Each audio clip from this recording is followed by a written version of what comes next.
이슈 토크 대담한 대담입니다. 벌써 2017년도 반이 지났는데요. 6월이에요. 오, 벌써 그래 됐어요? 시간 너무 빠른 것 같습니다. 쌀같이 지나갑니다. 네. 6월에 혹시 순우리말 아세요? 알죠. 뭔가요? 6월. 아닌가요? 보통 6월이라고 하는 사람이 있어. 네. 6월 아닌가요?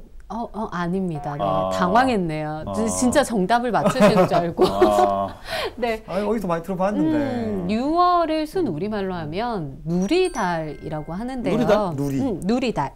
온 누리에 싱싱한 기운이 가득한 달이다. 네, 이렇게 해서 그런 누리달. 말이 있었어요? 네, 이라고 합니다. 보통 텃밭 키우면 토마토나 이런 과실들이 꽉 차게 이렇게 싱싱하게.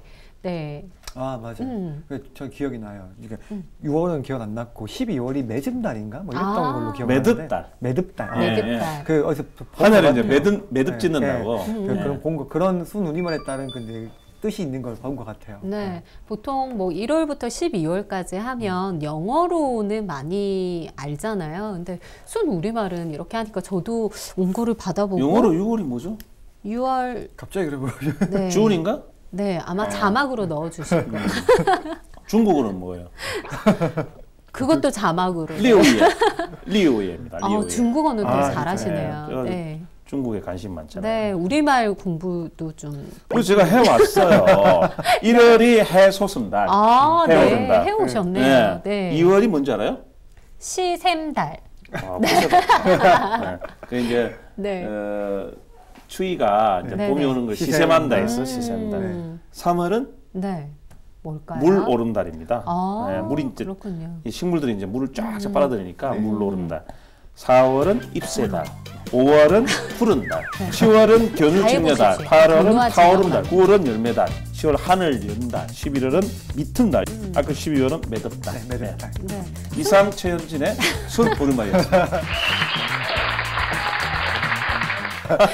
이 순 우리말도 정말 아름답잖아요. 내용도 굉장히 그 의미도 생각을 해보면 괜찮네요. 네네. 있고 이번 기회에 좀 순 우리말을 공부를 했네요. 마스터님 덕분에. 누가 지었지 이거? 괜찮네.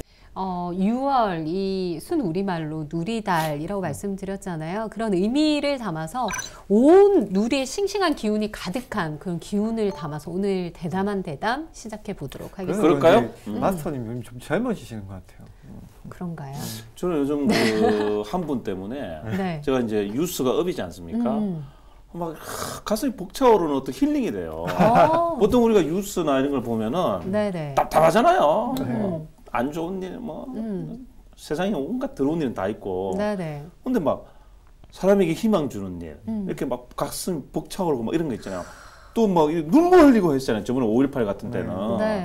막 너무 기대돼요, 매일매일. 미소 짓게 되는 그런. 그 시청자 여러분께서 많이 궁금해 하실 것 같아요. 힌트를 좀 주셨는데 잠시 후에 만나 뵙도록 하겠습니다. 네, 오프닝 때 마스터님이 힌트를 살짝 주시긴 하셨는데 오늘 그 이슈 토크 대담한 대담 이 분위기를 더욱 화사하게 해주실 분 한 분 모셨습니다. SNS 유명 스타죠? 네, 옆에 나와 계시네요. 안녕하세요. 안녕하세요. 누구세요? 이제 TV로 진출하시는 거죠? 그 소개를 들으시면 지금 음성을 들으시면 누구신지 금방 아실 수 있을 겁니다. 들어봐서는 잘 모르겠는데. 좀 자기소개 좀 해주시죠. CJ 헬로비전 대담한 대담 시청자 여러분 반갑습니다. 이상목입니다. 문재인 대통령 성대모사로 유명해지신 이상목 씨. 부산이 일어서면 역사가 바뀝니다. 부산이 일어서면 세상이 뒤집어집니다. 정말 똑같네요. 다시 좀 한 번 더 해주세요. 제대로 못 들은 것 같아서 한 번 더 듣고 싶네요. CJ 헬로비전 출연해서 정말 영광이고요. 마치 옆에 계신 듯한 느낌이네요. 신기하네. 성대모사 어떻게 하게 되셨어요? 이렇게 문재인 대통령. 성대모사는 이제 그 18대 대선 때부터 시작을 했는데 오래됐네요. 그 낙선하시고 좀 안 알려지다가 지난 촛불 집회 때 금요일마다 부산 하야자랑이라는 네네. 이제 장기자랑하는 순서가 있었거든요. 거기서 이제 청중들한테 했었는데 부산공감에서 마침 찍어주셔가지고 확산이 됐죠. 네, 그러셨구나. 일단 진짜 신기하네요. 문재인 대통령 이렇게 흉내내게 된 무슨 계기가 있어요?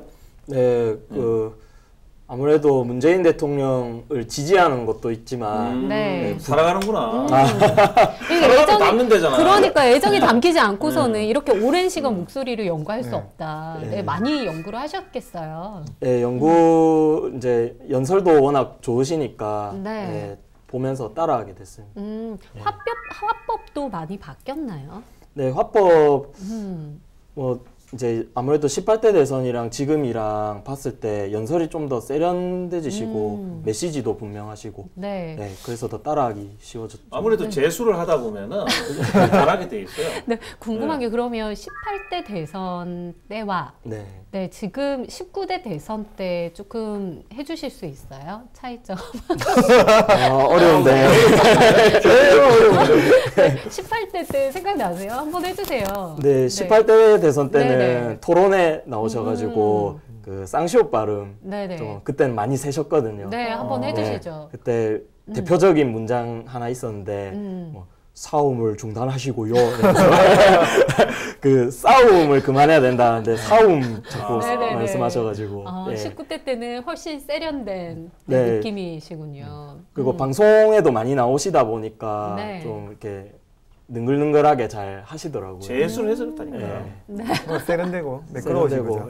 네, 그러니까 주변에 굉장히 뜨거운 반응을 얻고 계시잖아요. 이런 반응 예상하셨어요? 사실은 제가 이렇게 막 튀려고 하는 건 아닌데 의도치 않게 또 많은 분들이 좋아해 주시고 하셔서 정말 감사합니다. 우리 뭐 대담한 대담에도 이렇게 나오셨지만 사실 요즘에 좀 바쁘세요. 여러 가지. 저희가 수도권 덕분입니다. 지역이 부산이신데 수도권에서도 불러주고 이러셔가지고 행사도 좀 많은 걸로 알고 있어요. 수도권까지 진출했어요? 라디오에 몇 번 출연했었어요.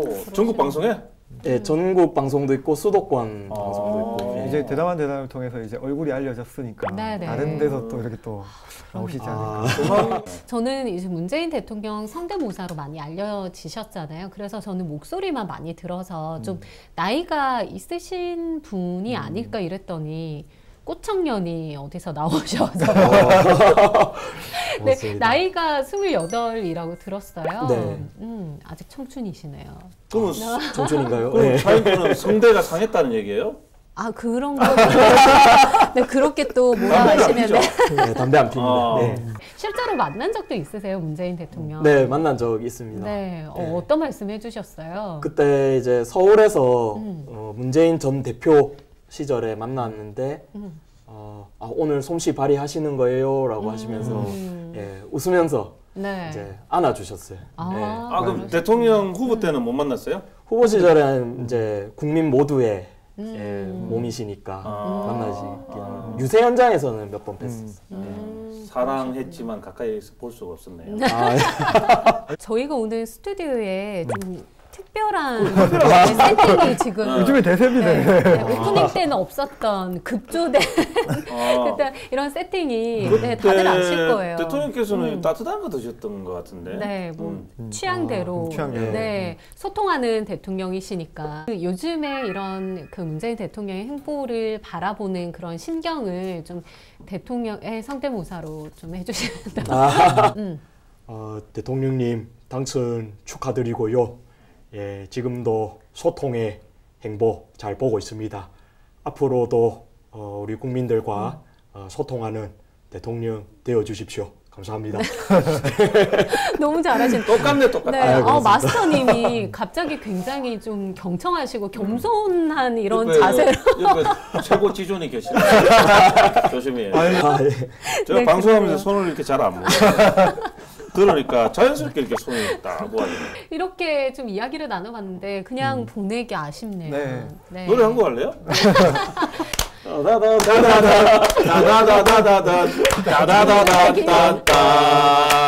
지금은 그 어디서 똑같다 내 생각 잊었는가. 오빠! 아, 근데 예. 박수.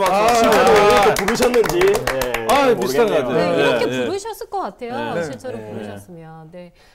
계속 함께하고 싶습니다, 오늘. 예. 네, 시간 되시면 예. 저희 이제 다음 코너까지 함께 해주실 수 있을까요? 영광이죠. 예. 네.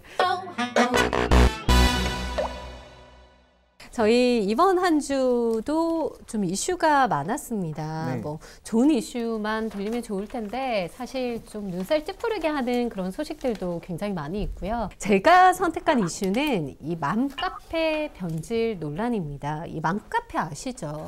그 어머니들이 뭐 이렇게 자기 의견 올리고 뭐 이런 갔더니 뭐 어떻더라, 네네. 이 제품 썼더니 어떻더라, 뭐 그런 거 아닌가요? 네, 맞아요. 순기능이 굉장히 많은 카페입니다. 실제로 뭐 안 좋은 얘기도 많이 들리지만 좋은 기능으로 좋게 활용하시는 분들이 훨씬 많기 때문에 네. 우선적으로 이번에 뭐 선정한 주제 자체는 조금 안 좋은 소식이지만 좋은 카페들도 많고요. 좋은 네, 분들이 맞아요. 운영하시는 것도 많아요. 네. 근데 이번에 맘카페 문제 같은 경우에는 맘카페 우리 소위 말하는 갑질 논란이거든요. 맞아요. 이 카페들 보면 거기 이제 업체들이 입주가 되어 있는 업체들이 있습니다. 상업적인 부분인 건데 업체 입주를 할 때 이런 운영진들이 뭐 대가성을 요구를 한다던가 네네. 일종의 이제 카페에 입주를 한다고요? 그렇죠. 카페 상업적으로 게시판에 활용이 많이 입주를 되죠. 하는 거죠. 일종의 분양입니다. 그런 분양 장사를 하는 건데 네. 이미 들어와 있는 업체에게 더 많은 웃돈을 요구하면서 다른 카페로 다른 업체로 교체를 한다던가 이런 사례가 많았고 사실 이거는 좀 오래된 문제입니다. 네, 아무래도 그런 식으로 홍보를 하다 보니까 사실 엄마들 같은 경우에는 어떤 정확한 그런 정보를 얻기 위해서 맘카페를 많이 활용을 하잖아요. 네. 근데 좀 돈을 받고 이제 홍보 글을 쓴다든지 이런 사례가 많이 늘면서 사실은 좀 제대로 된 정보를 찾기가 힘들다 이런 부분도 많이 이야기를 하거든요. 네. 거기에다가 이제 동네 그런 상권에 대한 여론몰이도 일부 하는 걸로 알고 있어요. 네. 갑자기 뭐 부당하게 할인을 요구를 한다든지 네. 막 뭐 상점 같은 데 가서 진상 소위 얘기하는 진상 손님인데 주인이 뭐 얘기를 하면 맘카페에 올리겠다. 그래서 문 닫게 하겠다. 이런 좀 얘기들도 있어요. 어디서 말 보던 갑질이네. 저희가 전에 그 왜 블로거 얘기할 때 그 얘기를 한번 했었죠. 블로거지라고 얘기하면서 했는데 이런 카페 운영진들이나 운영자들의 갑질을 상당히 좀 도를 좀 넘었죠. 네네. 그게 좀 너무 심해지다 보니까 피해를 호소하는 업체들이 있었어요. 그래서 저도 실제로 만나봤는데 어디다가 하소연할 데가 없습니다. 너무 그 지역 로컬 커뮤니티에서 강력한 파워를 가지고 있다 보니까 맞아요. 좀 심각한 지경에 이르렀고 실제로 유력 시사 프로그램에서 다루기도 했었습니다. 제가 봤을 때는 익명 게시판이 좀 문제가 있는 것 같아요. 이름을 이제 쓰지 않거든요. 그러면서 누가 썼는지 모르니까 그냥 일방적으로 비방을 한다든지. 근데 그걸 믿나요? 믿는 이런 여론 조성을 하면 그게 예를 들어서 뭐 어떤 학원에서 상담을 받았다. 그런데 원장이랑 이야기를 해보니까 내가 개인적으로 마음이 안 들었던 거예요. 그래서 학부모들에게 그 원장은 상담만 받았어요. 근데 그 원장은 계속 돈만 밝히고 아이들을 좀 케어하는 데는 좀 소홀할 것 같다. 네. 그러니까 밑에 이제 댓글이 어느 학원이냐고 맞아요. 막 이제 달리는 거죠. 구체적으로 밝히지는 않고. 네네네. 그게 이제 온라인 밝히면 명예훼손. 그렇죠. 온라인상에서는 이제 명예훼손을 피해야 되기 때문에 뭐 별 처리를 한다던가 하는데 사실 맞아요. 그 지역 사는 사람이 뭐 알만한 그 이제 경우가 숨겨놓구나. 많아요. 그러니까 뭐 숨겼다기보다는 별 처리를 한두 개 정도 넣어서 점이 이름을 있다든지. 지우는데 사실 그 로컬 문화이기 때문에 로컬리즘이잖아요. 네. 그 지역에서는 그 학부모들은 다 아는 곳들일 수밖에 없어요. 알고 보니 한 곳이고. 네, 그렇다 보니까 그런 입소문을 통한 그런 파괴력이 발휘가 되다 보니까 업주분들이 고스란히 그냥 피해를 당하고 굽신굽신할 수밖에 없는. 결국에는 소비자가 판단을 해야 되는 제가 상황인 볼 거죠. 때는 뭐 해법은 간단하네요. 우리 대통령님께서 강조하셨던 사람이 정답입니다. 네, 한 말씀 해주시죠. 예, 네. 사람이 먼저인 대통령이 되겠습니다. 네, 사람이 먼저입니다. 네, 맞습니다. 이런 부분에 대해서도 저희가 전체를 다 외도를 한 것은 아닙니다. 아니고, 네, 일부에 대해서 이제 말씀을 드린 아직까지도 부분이기 뭐 때문에. 비영리로 남아 있는 카페도 분명히 있고요. 네, 근데 네. 상업화가 됐다고 아예 그냥 대놓고 올리고 네네. 있는 카페들도 있어요. 근데 그게 나쁘다고만 할 수는 아니죠. 없어요. 네, 그건 아니지만 근데 그 대부분의 맘카페 회원님들이 상업성이 있는지 없는지 여부를 잘 모르시는 분들이 좀 많다는 점이 좀 문제이기도 합니다. 그런 것도 좀 있다 보니까 판단은 어쨌든 엄마 아빠 현명한 엄마 아빠에 맡기도록 해야 되겠죠. 요즘 엄마 아빠들 얼마나 현명한데요. 네, 현명하게 잘 그런 부분 좀 구별하시길 기대를 해보겠습니다.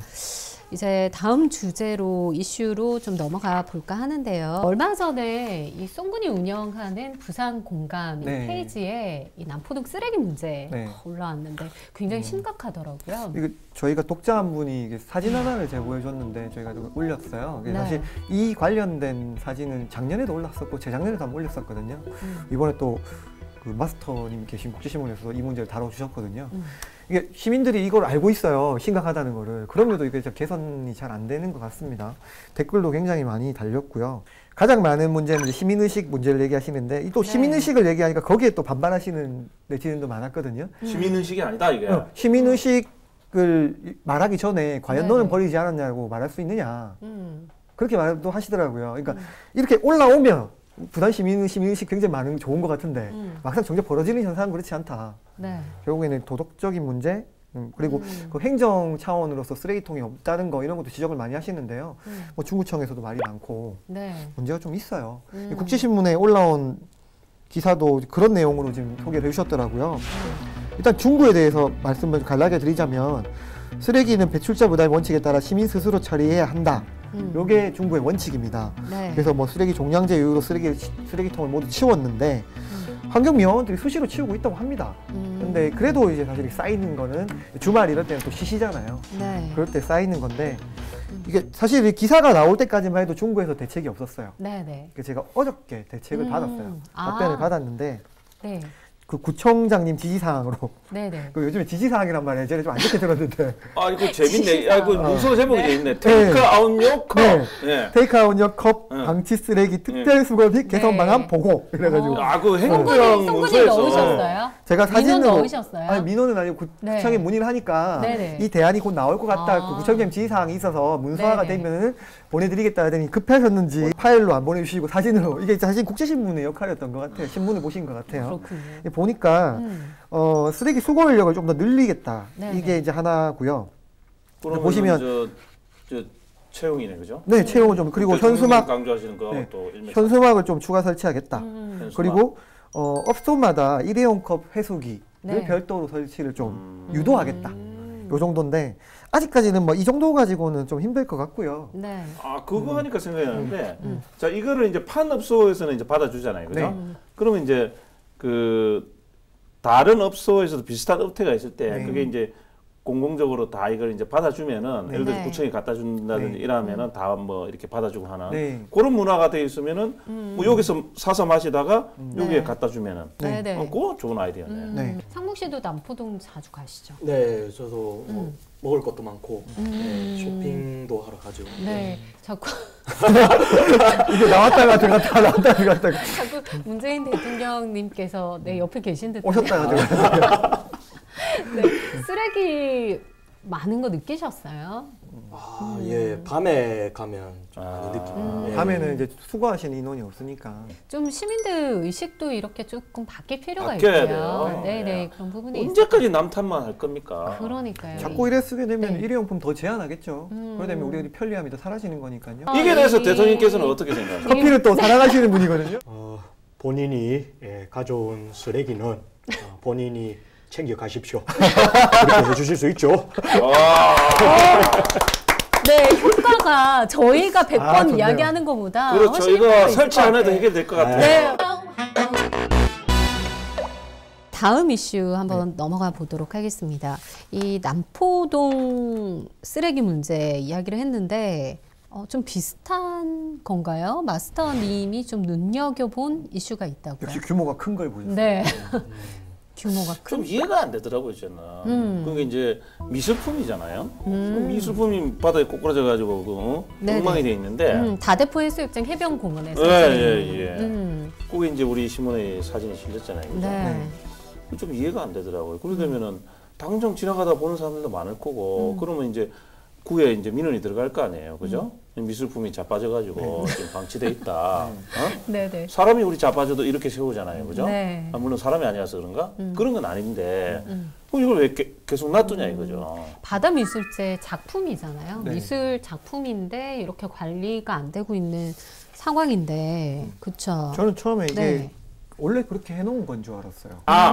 그 약간 설치 미술 중 네. 이상한 게 네, 있잖아. 네. 뭐 변기 갖다 놓고 이런 것처럼. 네. 왜냐면 바다 그런 미술제가 느낌으로. 설치 미술 그런 거 때문에 네. 저는 그냥 일부러 저래 놨었나 이 생각했는데 기사 보고 저도 이거 알았어요. 네. 그렇게 오해할 수도 있겠다, 일반 사람은. 이게 구에서도 몰랐다는 게 이해가 안 되는 부분이. 구에서는 네. 알았겠죠?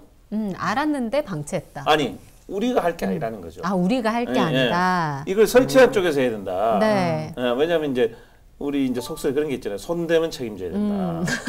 그러니까 아예 손을 안 내는 거죠.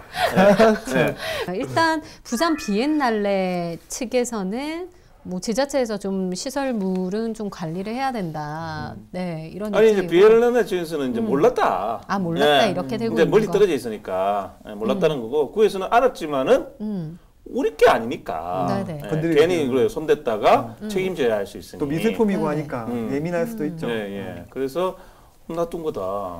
뭐 이런 식이에요. 그러니까 예를 들어 적극적인 행정을 한다면은 바다 미술제에 전화를 해서 네. 좀 이렇게 중요한 미술품이 자빠져 있다. 지금 이 나라를 나라답게 세우는 이 정부가 그렇죠. 들어섰는데 네. 미술품을 미술품답지 않게 되어 있는데 네. 이걸 미술품답게 해야 될 거 아니에요. 그러니까요. 그러면 이제 그걸 이제 전화만 한 통화해도 예 저희들이 빨리 조처하겠습니다. 이렇게 되는 거잖아요. 어쨌든 뭐 꼭 이렇게 기자들이 나서가지고 사진 찍고 기사 쓸 때까지. 근데 기사거리를 준 거네요. 근데 어떻게 보면. 기사거리는 좋지. 미술품으로 보였다면 괜찮겠는데 이제 이거 기사가 결국 나온 이유도 주민들 입장에 봤을 때 이게 약간 흉물처럼 보이니까 그냥 녹이 된 쓰고 거잖아요. 막 그랬대요. 네. 이게 원칙이 그쵸? 원칙이 지켜져야 지켜지는 나라. 네. 이쯤에서 한 말씀 해주시죠. 커피 한 잔 사주고 너무 많이 시키는 거 아니야? 근데 진짜 해도 돼요? 네네. 해도 됩니다. 하셔도 네. 됩니다. 네. 이 사태에 대해서 한 말씀 해주시죠. 우선은 나라를 나라답게 만드는 것도 중요하지만 뿐만 아니라 미술품답게. 그럼요. 기자님 말씀 맞고요. 네. 너무 잘하시네요. 네. 오늘 정말 다양한 이슈들에 대해서 좀 이야기를 했고 참여를 하셨잖아요. 네, 진지하게 보시네요. 마치 문재인 대통령께서 저를 바라보시는 듯한 그런 느낌이고.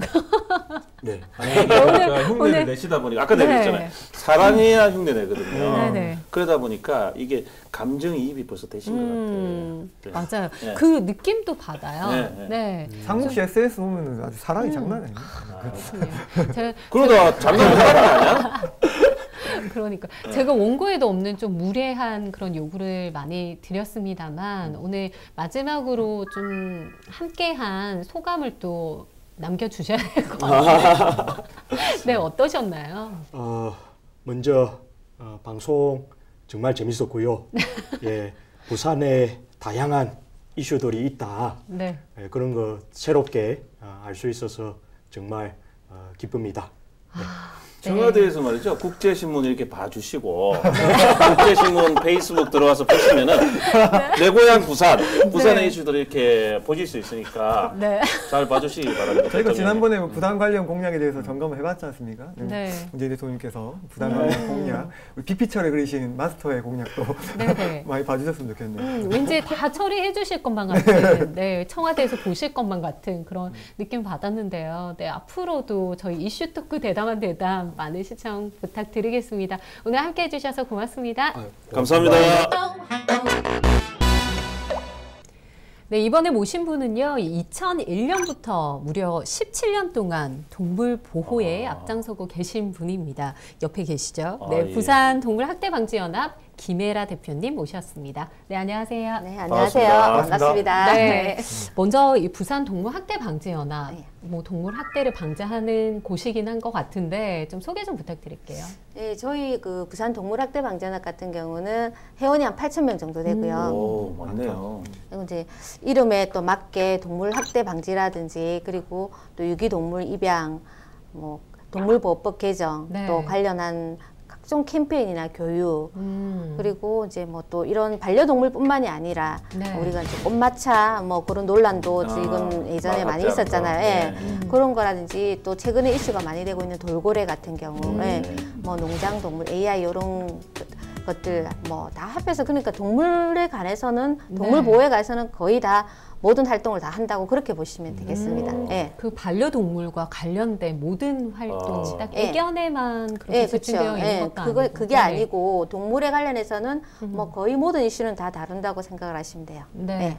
저희가 오늘 대표님을 또 어렵게 모신 이유가 있습니다. 네. 얼마 전에 기사화가 됐는데 해운대구에 애견공원을 만든다고 하는데 좀 어려움이 일단은 많습니다. 그런데 여러 가지 이야기들이 많이 있어요. 이게 꼭 필요한 시설일까 아니면 예산 낭비일까 이런 논란이 있는데 마스터님은 어떻게 생각하세요? 일단 제 생각은 아니고요. 네.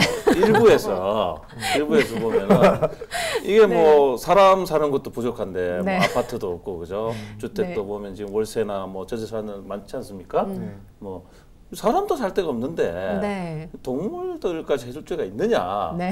제 생각이 아니고 일부에서 그런 네. 지적이 있습니다. 네, 저희 대표님 오셨다고 좀 굉장히 몸을 사리고 계시네요. 제가 이제 그 네. 제보를 많이 담당하던 사회부에 있었잖아요. 네, 그때 네. 보면은 그런 기사가 나가면은 막 항의를 하세요.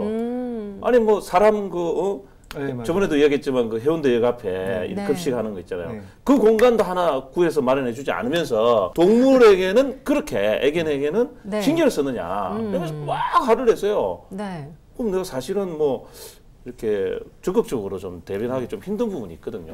예. 근데 애견 인구가 굉장히 많이 늘었고 해운대구만 하더라도 꽤 많다고 하더라고요. 네, 일단 뭐 공식 집계된 수치이긴 하지만 네. 부산에서 가장 많은 게 해운대, 좌동, 우동 이런 쪽이 제일 많다고 하더라고요. 네. 근데 뭐 아까 마스터 말씀하신 그런 반발을 저도 많이 봤어요. 댓글로도 많이 통해서 봤는데 그만큼 애견 인구도 그러니까 반려견을 키우시는 인구도 많다는 뜻이잖아요. 그분들을 네. 위한 하나의 서비스도 필요하다고 봅니다.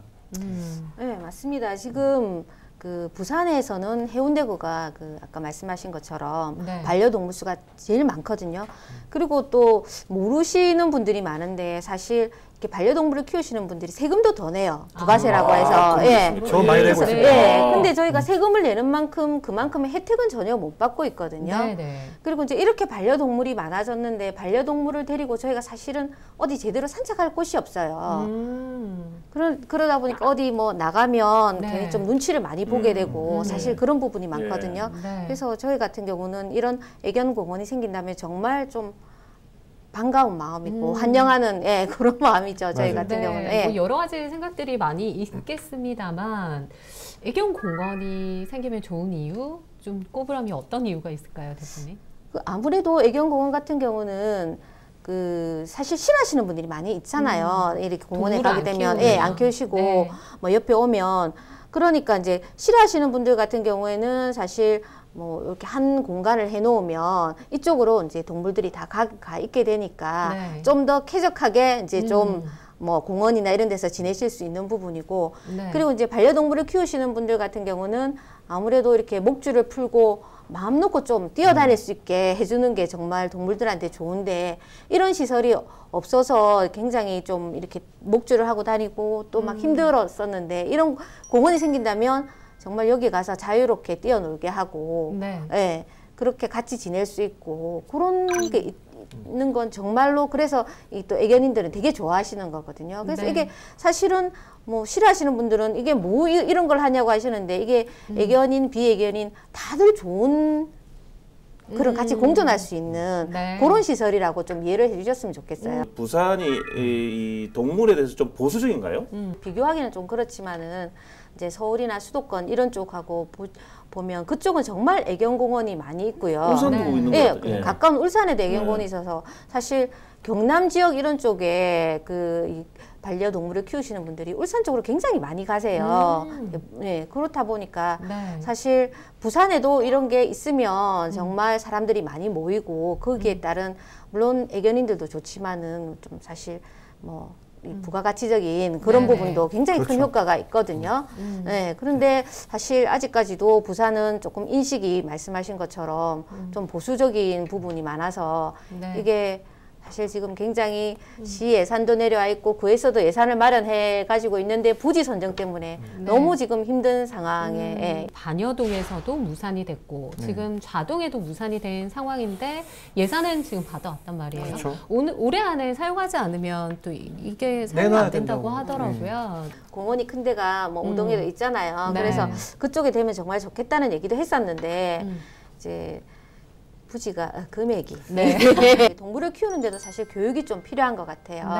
거기에는 이제 돈도 굉장히 많이 들어가거든요. 병원비가 조금 비싸다 보니까 그런 부분도 보험이 안 되죠. 그러니까 그런 부분도 생각을 하셔야 되고 또 이제 뭐 키우다 보면 훈련도 시켜야 되는 부분이 있고 대소변을 못 가린다든지 뭐 그런 거 있을 땐 또 훈련도 시켜야 되고 하니까 정말 우리가 얘기할 때는 그러니까 애 하나 키우는 것만큼의 정성과 돈이 들어가야 된다고 하는데 못 모르고 그냥 저절로 크는 줄 알고 이렇게 키우셨다가 또 유기되는 그런 경우가 좀 많이 발생을 하는 거죠. 맞아요. 이 아이 있는 집 같은 경우에는 아이가 좀 예뻐하니까 일단은 좀 구입을 하잖아요. 애견샵이나 이런 곳에서. 어린이날 특히 많이.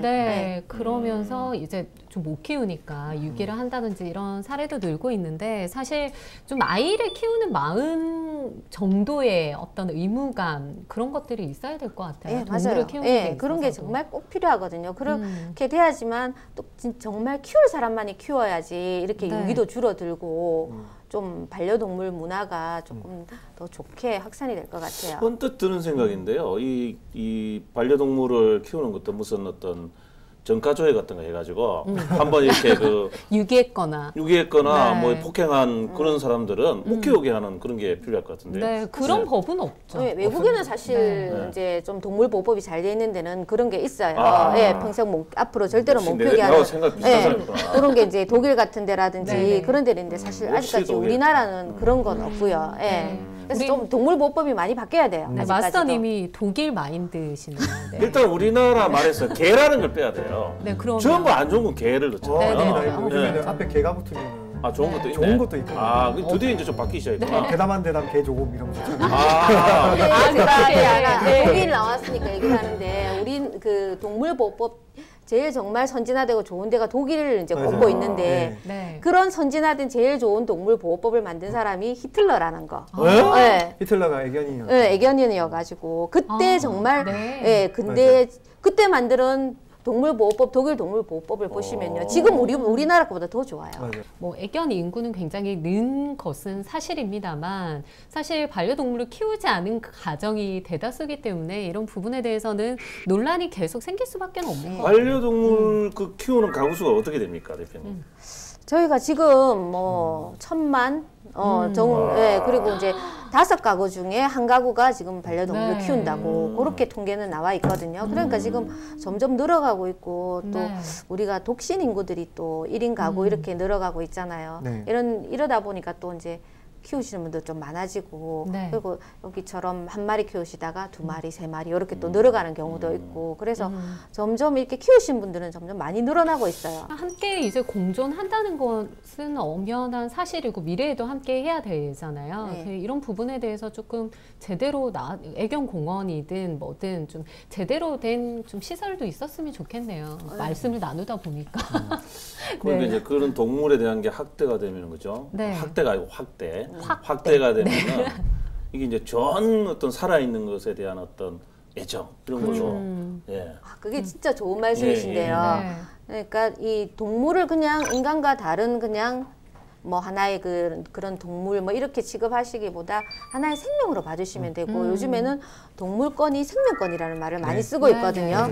그래서 이제 사실 이게 동물하고 인간이 또 밀접한 게 요즘 동물 학대 사건 같은 게 많이 일어나고 있잖아요. 근데 그런 걸 보시면 사실 미국 FBI에서도 동물 학대를 굉장히 중요 범죄로 분류를 해서 지금은 하고 있어요. 그래서 저희도 사실 범죄자들 보면 예전에 보면 동물 학대한 전력이 있는 사람들이 연쇄 뭐 이런 안 좋은 뭐 범죄를 많이 드라마 같은 거 보면 먼저 이제 동물 먼저 죽이고 그걸 연습을 해보고 그렇게 하고 뭐 또 이제 그렇게 어렸을 때 그런 좀 성격을 가진 사람들이 커서 또 약간 그런 범죄자가 되는 가능성이 많고 하다 보니까 사실 동물 학대를 그냥 동물 동물만의 문제로 생각하고 인간과 상관없다고 생각을 하시지 마시고 좀 이게 결국 동물 문제가 인간 문제랑 연결이 된다라고 좀 생각을 해주셨으면 좋겠어요. 실제로 동물 복지가 결국 주민 복지로 이어지는 사례가 이제 이런 케이스라고 보고요.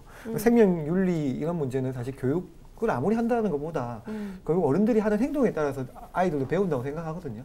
아이들이 어른들이 동물을 키우는 모습만 봐도 그것만 봐도 인내심도 길러지고 동물은 사실 제어가 잘 안 되잖아요. 그런 걸 보고 인내심도 키우고 또 실제 서양에서는 동물을 키우는 가장 큰 이유가 아이 교육을 위해서 많이 키우는 분 많거든요. 저도 그런 개념도 지금 계속 생각을 하고 있고 뭐 그런 측면에서 많이 이제 동물 복지에 대한 진짜 아까 대표님 말씀하신 것처럼 그냥 단순하게 동물 키우는 사람의 입장이 아니라 주민 전체의 입장 이거 좀 봤으면 좋겠고 요즘에 길고양이 문제 같은 경우에도 최근에는 좀 많이 덜해졌는데 밥을 주시는 분과 밥을 안 주는 사람들끼리 주민 간에 이렇게 마찰이 많았잖아요. 요즘에 분위기가 좀 많이 바뀐 것 같아요. 그 길고양이들한테 오히려 밥을 주면 이렇게 막 음식물 쓰레기도 뒤지지도 않고 쓰레기도 해치지도 않고 오히려 동네가 깨끗해진다 이런 게 요즘에 좀 많이 좋아진 것 같아요.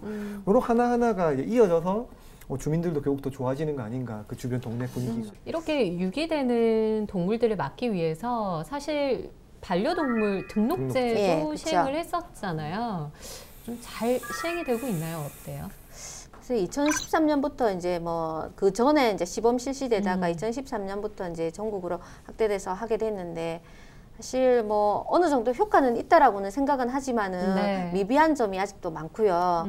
이게 이제 뭐 이 등록 안 하시는 분들에 대해서 사실 저희가 안 했는지 했는지 알 수가 없으니까 그래서 아직까지 뭐 그 한 뭐 절반 정도밖에 등록이 안 돼 있다라는 말도 있고 뭐 이걸 또 이게 등록하는 뭐 이게 또 방법이 3가지인가 이렇게 나와 있다 보니까 칩을 하지 않는 이상 몸에 심지 않는 이상은 이걸 떼버리면 알 수가 없고 거기다가 이제 뭐 사실 또 이렇게 발견이 됐을 때 처벌이 제대로 돼야 되는데 처벌을 안 하는 경우가 너무 많아요. 대부분의 경우는 그렇다 보니까 뭐 처벌도 처음에는 뭐 처음 경고 그다음에 20만 원, 40만 원 이렇게 되니까 사실 거의 처벌이 없는 거나 마찬가지고 그렇게 해서 처벌을 받은 경우가 거의 없는 걸로 제가 알고 있거든요.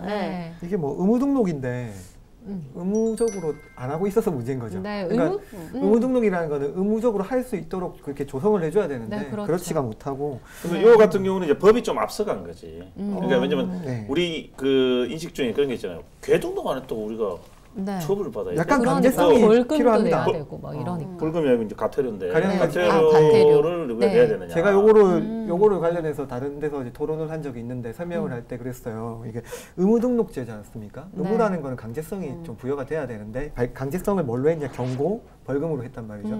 쓰레기 봉투라고 생각해 보시면 될 것 같아요. 무조건 안 하면 안 가져가잖아요. 동물을 데리고 갈 때 애견샵이나 이런 데서도 등록할 수 있도록 좀 도와줘야 될 것 같고요. 좋은 아이디어인 것 같아요. 그리고 뭐 키우시는 분들이 아까 말씀 칩 방식 말고 다른 방식도 좀 만들어 봐야 될 것 같고. 그러니까 뭐, 칩을 심는 거죠. 몸 안에 삽입을 하는 거거든요. 뭐 진료 카드를 만든다던가 이런 것도 아직 없어요. 만약에 그 병원 애견 동물 그 샵 데리고 가면요. 그 샵에서 쓰는 게 일종의 사설 진료 카드죠. 그것만 효용이 있고 거기서 뭐 잘못 만들어주면 딴 데서는 인정도 안 해줘요. 등록하는 절차는 어떻게 해야 됩니까? 직접 가가지고 뭐 기본 정보 정도만 딱 입력하고 끝나요. 병원에 가까운 동물병원에 가시면 그 다 등록 가능하게 돼 있어요. 그래서 등록제 같은 경우는 또 지금 고양이가 많이 늘어나고 있으니까 사실 지금 동물 등록은 개만 해당이 되거든요. 그래서 고양이도 사실 빨리 등록제가 시행이 돼야 된다고 생각해요. 의무제인데 등록을 가장 안 하는 이유 중에 하나가 등록한다고 해서 혜택을 받는 건 또 없거든요. 사실은 등록을 한다면 아까 세금 많이 낸다고 말씀하셨잖아요. 병원비라는 걸 할인 받는다던가 아니면 부가세 뭐 사실 그 병원에서 쓰는 비용이 좀 부가세 다 붙어서 좀 비싸요. 아 병원에 치료받을 때 부가세를 내네요. 네, 내요. 부가세를 내기 때문에 그런 부분도 있기 때문에 뭐 등록한 그런 강아지 같은 경우에는 혜택을 준다는 게 있어요. 의사가 내야 되는 거 아닙니까? 아닙니다. 이게 부가세 나온 지가 오래됐습니다. 아니 의사가 내지만은 저희한테 부과가 돼가지고 그러니까 이게 보통 소비재 이런 거에 좀 서비스 이런 데 좀 많이 붙잖아요. 근데 이거는 사실 병원 진료비인데 여기에 부가세를 지금 붙여놨어요. 정부에서. 아직 또 물건 취급하네. 동물병원에 가보시면요. 붙어 있어요. 모든 진료비에 10% 부가세가 붙는다고. 네네. 그런 게 만약에 등록한 강아지들한테 혜택을 좀 준다면 적극적으로 또 등록을 그렇죠. 하지 않을까. 그게 사실 현실적으로 좀 빠른 방법이거든요. 네. 문 대통령이 퍼스트 독으로 점찍은 개가 유기견이다 이렇게 해서 또 화제가 됐었고 저희 새 정부 들어서면서 문재인 대통령이 아무래도 동물 사랑이 넘치는 분으로 그렇죠. 알고 있다 보니까 좀 기대감도 있으실 것 같아요. 예, 근데 저희가 사실 그 지난 대선에 이번 대선 말고 지난 대선에서도 이렇게 동물 정책을 내주신 후보가 문재인 후보였었어요. 그때 당시에 정말 10대 정책에도 막 넣어주시고 굉장히 이제 뭐 많이 신경을 써주셨거든요. 네. 그래서 이번에도 이제 뭐 여러 가지 정책을 내셔가지고 해주셔서 아마 이번 정부에서는 좀 더 동물에 관해서 더 좋아질 거라고 생각이 들고요. 지금은 이제 뭐 퍼스트 독으로 이제 그 마루 풍산개도 그때 올라가고 뭐 고양이 찡찡이 고양이는 이미 입주를 해서 뭐 그렇게 있고 또 이제 그 유기견 이제 식용견으로 가려고 했었던 그 토리가 이제 곧 입주를 하게 되고 그렇게 되면 굉장히 이제 뭐 상징성도 크고 앞으로 더 동물 정책에 좋아질 거라는 생각을 해요. 네. 어쨌든 뭐 동물 보호 관련해서 다방면으로 활동을 오랫동안 해오셨는데 요즘에 또 그런 달라진 분위기 많이 느끼시죠? 과거와 뭐 얼마나 달라졌어요? 이런 제가 이 처음 시작을 할 때는 굉장히 그런 얘기를 많이 들었어요. 사람도 힘든데 무슨 동물 이걸 하고 다니냐. 그러고 정말 뭐 관청에서 뭐 지자체에서는 신경도 안 썼었어요. 이제 이런 거 자체가 거의 뭐 정책도 거의 전무했었고 하다 보니까 근데 지금은 정말 많이 달라져서 이제 뭐 지자체에서도 굉장히 많이 신경을 쓰고 부산시에서 동물보호팀 생겼고 해운대구도 지금 동물보호팀이 이미 해서 지금 여러 가지 뭐 대청공원에 뭐 배변 봉투함도 설치하고 이번에 그 애견 걷기 대회도 같이 했었고 그런 여러 가지 캠페인도 하고 하면서 정책을 많이 또 해내고 있거든요. 그래서 정말 많이 달라졌고 사람들 인식도 좋아지고 여기에 관심을 가지고 또 활동을 하시는 분들도 많이 늘어나고 있어요. 저도 개인적으로 이제 그 옛날 생각이 나네요. 기자들 사이에서 이제 개와 관련된 기사를 쓰면은 한 해 동안 재수가 없다. 뭐 이런 속설이 있었어요. 진짜? 그래서 이제 왜냐하면 처음 간 기자들은 뭘 잘 모르잖아요. 그럼 보면 이제 개 도살하는 거라든지 뭐 개 그 사육하는 거 있잖아요. 그거로 막 이제 그런 걸 막 써요. 처음에 간 기자들은 이제 그런 걸 조용히 가고 그러면 이제 데스크나 이런 데서 이런 거 재수 없다. 뭐 그래서 다가 요즘은 이제 그런 기사 워낙 많잖아요. 심지어 대통령이 가장 주목을 받는데 거기에도 도구가 나오니까 이제 신문사에 그런 게 사라졌어요. 그런 또 징크스가 있었네요. 애견공원에서 시작했습니다만 이렇게 동물 복지에 대한 그런 생각이 많이 바뀌고 있잖아요. 그러면서 애견 호텔도 굉장히 많이 들어선 걸로 알고 있어요. 지금 애견 호텔, 애견 종합병원 이렇게 많이 생기고 있거든요. 아무래도 수요가 있으니까 그리고 사실 저희가 뭐 병원 같은 경우도 뭐 이렇게 뭐 크게 나오니까 사람들이 뭐라고 또 말씀하시는 분들도 계시고 뭐 호텔까지 뭐 이렇게 하냐 뭐 이런 말씀도 있으신데 사실 뭐 병이 나면 병원에 가야 되잖아요. 병원에 대해서 말씀하시는 분들은 그럼 병이 나면 뭐 죽으라니 그냥 지금 기본적인 거거든요. 그리고 이제 애견 호텔 같은 경우도 사실 우리가 뭐 이렇게 여행이라 이렇게 갈 때 마땅히 맡길 곳이 맡길 곳도 없고 데리고 가서 같이 지낼 수 있는 곳이 있으면 정말 여행을 많이 다닐 수도 있고 같이 좋은 추억도 쌓고 이렇게 할 수가 있거든요. 아니면 사실 뭐 애견 호텔에 대해서 말을 하시면 우리가 뭐 반려인들은 여행을 못 가는 거죠. 그렇게 되면. 사실은 사람이 생각하는 그런 호텔은 아니거든요. 잠시 맡아주는 거기 때문에. 되게 일반적으로 알려진 애견 호텔이라고 적혀 있는 것들은 대부분 잠시 임시 보호 정도 해주는 수준이에요. 이걸 깜짝 놀랐어. 이건 저도 좀 좋더라고요. 같이 사람하고 같이 지내더라고요. 그죠? 맞아요. 호텔에 정말 좋아요. 뭐 배변판도 이렇게 다 돼가 있고. 목욕하는 데도 있고. 냄새도 안 나요. 그 안에 이제 애견 호텔 안에 뭐 동물 병원도 있고 용품 그것도 파는 데도 있고 그래서 되게 잘 해놨어요. 애가 아프다. 병원으로 딱. 그 안에 이제 병원이 있으니까. 그리고 애 이렇게 씻기는 데도 딱 있고. 그거 좀 이제 놀 수 있는 공간도 운동장처럼 조그만하게라도 있고요. 예, 그게 잘 돼 있어요. 애 침대도 딱 주더라고요. 애 놀이공원이죠. 가보신 것처럼 얘기하세요. 가보기 전에 다 찾아봤죠. 근데 일단은 좀 비쌀 것 같긴 하네요. 아니요, 그렇게 많이 안 비쌉니다. 네, 좀 알아보셨나 봐요. 맞죠. 13. 싼 곳은 한 10만 원, 뭐 15만 원 그 사이. 하루에. 1박에. 반려동물에 관한 이야기를 나눠봤는데 저 마지막으로 좀 대표님 동물 사랑 정말 충분히 느낄 수 있는 시간이었을 것 같아요. 좀 마지막으로 시청자 여러분께 좀 못다한 이야기가 있다면 한 말씀 해주시죠. 저희가 사실 뭐 하는 말은 거의 정해져 있어요. 예. 동물 끝까지 책임감 있게 좀 키워달라는 부분 하고요. 그리고 이제 동물 학대 부분에 대해서 좀 관심을 가지고 좀 그런 일이 발생하지 않도록 예방하는 부분에 도움을 주시고 또 고발에도 좀 적극적으로 참여를 해주시고 그리고 이제 저희가 사실 뭐 동물이라고 해서 아까도 말씀드렸다시피 개나 고양이만 있는 건 아니거든요. 다른 동물에 대해서 우리가 사실 우리 생활에는 그렇게 와닿지는 않지만 돌고래라든지 뭐 사실 뭐 꽃마차 부분 그리고 농장동물 뭐 이렇게 AI에서 뭐 집단적으로 이렇게 뭐 매장당하고 하는 그런 동물, 그런 좀 우리 일상생활하고는 조금 멀다 싶지만 그런 동물들한테도 조금 관심을 가져주시고 그래서 동물만의 문제가 아니라 인간과 연결된 생명권의 문제라고 생각을 하시고 좀 그렇게 동물 문제를 좀 봐주셨으면 좋겠어요. 네. 앞으로도 이 반려동물을 보호하고 또 동물의 그런 생명권 지키기 위해서 좀 앞장서 주시길 기대해 보겠습니다. 앞으로의 활동도 좀 기대해 볼게요. 예, 감사합니다. 네, 감사합니다. 감사합니다. 오늘 그 김혜라 대표님과 이야기를 나누다 보니까 이 반려동물에 대한 생각이 많이 바뀐 것 같아요. 그렇습니까? 네, 그런 것 같아요. 제가 그렇다네요. 그러니까요. 이게 뭐 동물들도 어떤 언어가 있다면서요? 그럼요. 개한테는 더그 랭귀지, 고양이한테는 캣 랭귀지. 바디 랭귀지하고 똑같아요. 네네. 그러니까 개 같은 경우에는 꼬리를 들고 흔들 때 우리 반긴다는 걸 알잖아요. 맞아요. 고양이도 비슷한 부분이 좀 있어요. 배를 좀 반대예요. 개가 배를 깔고 이렇게 딱 보여주면 배를 보여주면 이렇게. 모든 포유류 동물이 배를 깔고 보여준다는 배를 까는 게 아니고 배를 보여주는 거예요. 모든 포유류들이 배를 깐다는 거는 친밀한 표시고 편안한 증거고요. 당신 좋아요. 뭐 개 같은 경우에는 꼬리를 이제 오히려 내린다는 거는 겁먹거나 아니면 그런 상태인데 고양이 좀 반대로 꼬리를 들었을 때가 오히려 위험할 때 아니면 경계할 때 개와 고양이가 싸우는 이유 중에 하나가 서로의 랭귀지 방식이 달라서요. 그렇구나. 재밌는 얘기네요. 그래서 이제 완전 행동 그 패턴이 완전 다르기 때문에 그것만 좀 잘 봐도 동물을 이해하는 데 도움이 되지 않을까 싶습니다. 네. 오늘 방송 보신 분들은 이 동물에 대한 이런 편견 좀 버리지 않으셨을까? 네. 그랬을 거예요.